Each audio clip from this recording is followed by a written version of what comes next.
जब भी हम में से कई सारे लोग प्रधानमंत्री शब्द सुनते हैं, हमारे दिमाग में बड़ा सा बंगला, बड़ी सी गाड़ी और वो सिक्योरिटी का तामझाम की तस्वीरें सामने आती है। हम सोचते हैं कि देश के प्रधानमंत्री भी शायद ऐसे ही होते होंगे, मगर इस देश में एक ऐसे पीएम भी थे जिनके पास ना खुद का बंगला था, ना ही खुद की गाड़ी थी और ना ही कोई तामझाम था। भारत जैसे देश में ये सब सुनना शायद एक सपने जैसा आपको लगता हो, मगर ये एक हकीकत है। 2 अक्टूबर 1904 को शारदा श्रीवास्तव और राम दुलारी देवी के घर एक छोटे से बच्चे ने जन्म लिया। ये बच्चा आगे चलकर देश का पीएम बनने वाला था। इस बच्चे का नाम था लाल बहादुर शास्त्री, जो भारत के दूसरे प्रधानमंत्री थे। शास्त्री जी की लंबाई 5 फीट 2 इंच थी, जिसे लेकर एक बार पाकिस्तान के जनरल अयूब खान ने उनका मजाक उड़ाया था। मगर लाल बहादुर शास्त्री जी अपने जीवन के मूल्यों में इतने ऊंचे थे कि जब उनकी मौत हो गई तो इसी शख्स ने लाल बहादुर शास्त्री जी को कंधा दिया। जब देश में अंग्रेजों के खिलाफ महात्मा गांधी की अगुवाई में असहयोग आंदोलन हो रहा था, उस समय लाल बहादुर शास्त्री जी महज 17 वर्ष के थे और 17 वर्ष की उम्र में लाल बहादुर शास्त्री ने स्कूल ड्रॉप आउट कर लिया था ताकि वो अंग्रेजों के खिलाफ इस लड़ाई में हिस्सा ले सके। हालांकि 21 साल की उम्र में लाल बहादुर शास्त्री जी को शास्त्री का टाइटल मिला जब उन्होंने फिलोसॉफी और एथिक्स में ग्रेजुएशन कर लिया। जब भारत को आज़ादी मिली उस समय शास्त्री जी 43 वर्ष के थे और इसके 5 वर्षों बाद वो देश के रेल मंत्री बने।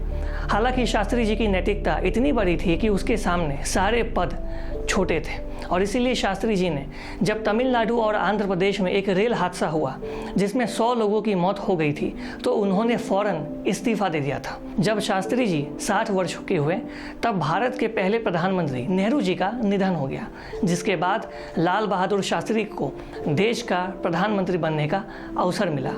शास्त्री जी इतने साधारण व्यक्ति थे कि जब एक बार वो कोलकाता जा रहे थे तो वहाँ की पुलिस ने उनके लिए एक सायरन से लैस गाड़ियाँ भेजी। शास्त्री जी ने इन गाड़ियों के इस्तेमाल करने से मना कर दिया क्योंकि इन गाड़ियों से ऐसा लगता कि कोई बेहद खास व्यक्ति सड़क पर जा रहा है और इससे आम जनता को काफ़ी ज़्यादा परेशानी भी होती। शास्त्री जी की सरलता इतनी बड़ी थी कि एक दिन उनके बच्चों ने उनके सरकारी गाड़ी का इस्तेमाल अपने प्राइवेट कामों के लिए किया था। इसकी जानकारी मिलने के बाद शास्त्री जी ने उस गाड़ी का मीटर चेक किया और जितनी किलोमीटर गाड़ी चली थी उतना तेल का खर्च उन्होंने सरकार के खाते में जमा करवा दिया था। शास्त्री जी का प्रधानमंत्री वाला कार्यकाल इतना आसान भी नहीं था। 1965 में भारत और पाकिस्तान के बीच युद्ध छिड़ गया था, जिसके बाद देश में अनाज की कमी हो गई थी। उस दौरान शास्त्री जी ने अपनी सैलरी लेना बंद कर दिया था और उनके परिवार ने एक वक्त का खाना घटा दिया था ताकि देश में अनाज की कोई किल्लत ना हो।